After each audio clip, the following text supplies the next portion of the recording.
Hey guys, Don from St Paul's Kids here. Now, our last story was about a guy called Gideon. And he heard God, or an angel told him to go and get rid of the Midianites. And he was kind of like, man, I don't know, maybe this is God's plan. And he asked him to test by putting a fleece down. They had to do that twice in a row. But eventually he was like, right, this is it, let's go. And so he walked up and he blew the trumpet and he got as many soldiers and men from there all over the country to come follow him. And he had about 30,000 men ready to fight the Midianites because they had gathered in for their monthly raid. And he didn't know if 30,000 was going to be enough. He thought, it'd be good if we had more. Maybe we could. No, God said, go on, get to it. All right, so he starts walking, marching this 30,000 soldiers. And well, really they were just farmers and stable hands and butchers and people who were just blacksmiths who just had a living. But they wanted to try and get rid of the Midianites who were mean, horrible and evil. And so they're marching along, which is kind of like just walking really, because that's all they sort of had. They had sandals, some of them, walking along. And God spoke to Gideon. He was like, hey man, just thinking, yeah, there's too many people. And Gideon was being like, huh? What? Huh? And God said, yeah, well, it's too many. We need to get rid of quite a few of them. So let's just, see who wants to go home. Gideon was like, huh? What? No, what? More? Nah, we need less. What? Huh? So Gideon was there and he called out to the front of the columns and all the people that were lining up to go and fight the Midianites. All right, guys, got a question for you. Honestly, if you're scared, you can go home. No problem. God says no sweat. Now, silence filled the army. You could hear a pin drop. Bing, bing, bing. It was as quiet as in the room when a teacher says who wants to volunteer to do a job. And eventually, someone said, I'm quite scared. So they went, off he walked and, yeah, okay, sweet. Good luck, Gideon. Yep, off you go. And out of the 30,000, 20,000 of them left. Now you might think, that's not a good number. He's just gone from 20,000 to 10,000. Gideon thought, oh, Lord, this doesn't seem right. We need more than the 30 to beat them, surely. God said to him, nah, you don't need more than 30. You need less. Gideon was like, huh? What? Huh?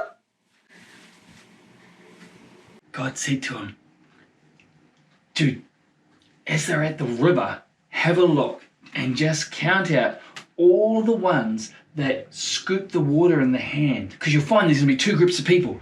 Those who scoop the water in their hand and drink it while they're kneeling down. And then there's those who are going to be licking the water straight from the river. So I want you to choose only those who scoop it with their hand and drink it that way, okay? What? Huh? Just those who scoop with their hand and drink. Good. Those who kneel down and drink the water straight from the machine. Bad.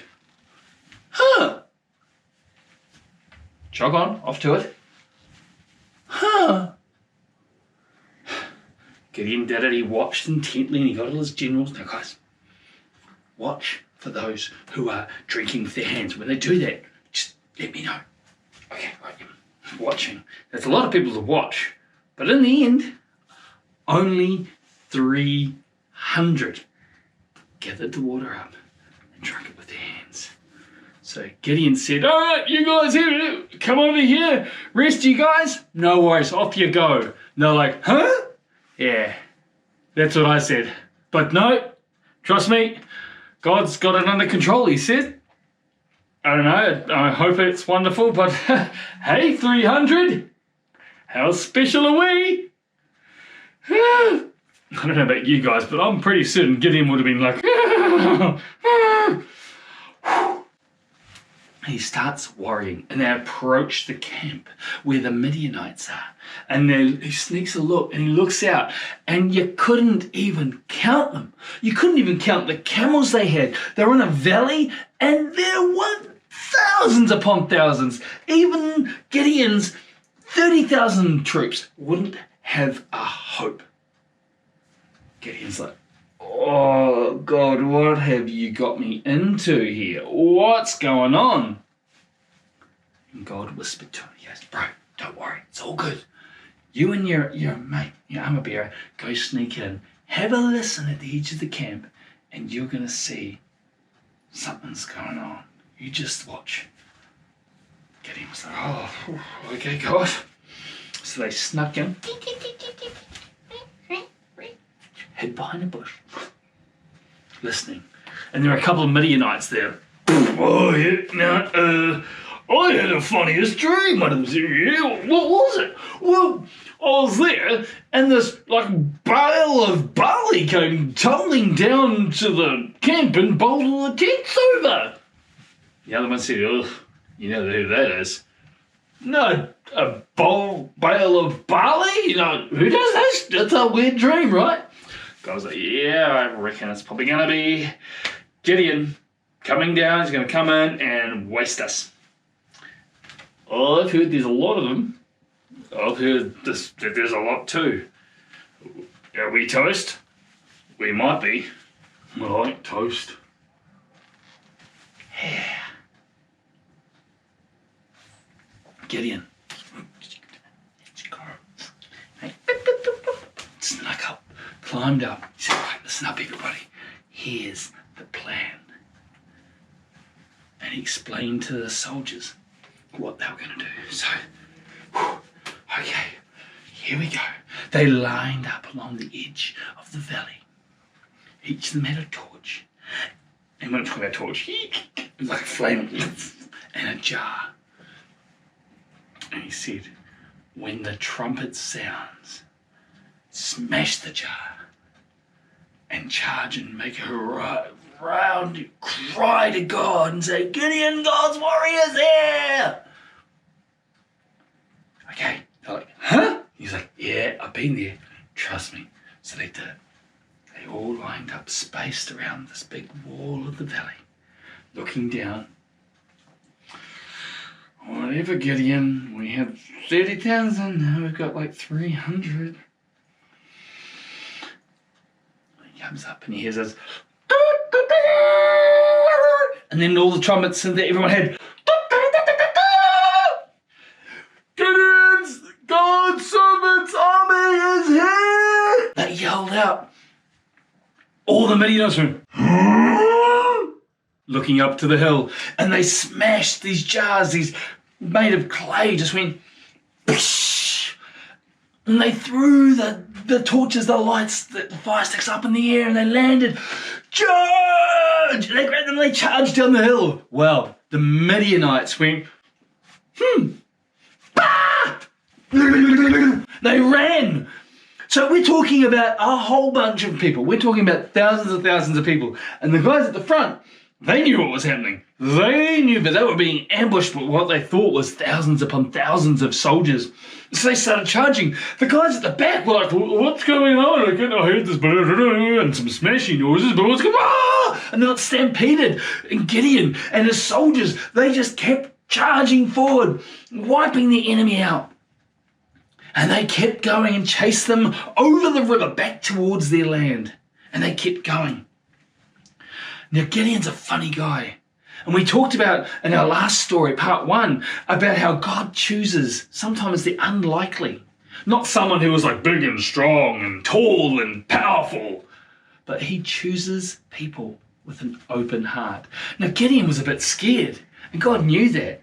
But God had his back. At the end of that battle, I just can imagine Gideon going, my God, you are amazing. With 300 men, we wiped out the plague, the locusts attacking our land, that army of the Midianites that were coming to hurt us, your people. But you protected us, oh great God. Thank you so, so much. Now I'd love to say that Israel carried on. From that moment on, they followed God. But they didn't. Time and time again, they made mistakes. Right up until some guy came up and took all the sin of the world as the final, ultimate sacrifice. His name is Jesus. We can say to him, Lord, you are our mighty warrior. You are the Prince of Peace. You love us so much, Jesus. And we can trust him. He can do amazing things in really challenging situations. That's our story this week, guys. I'll catch you later.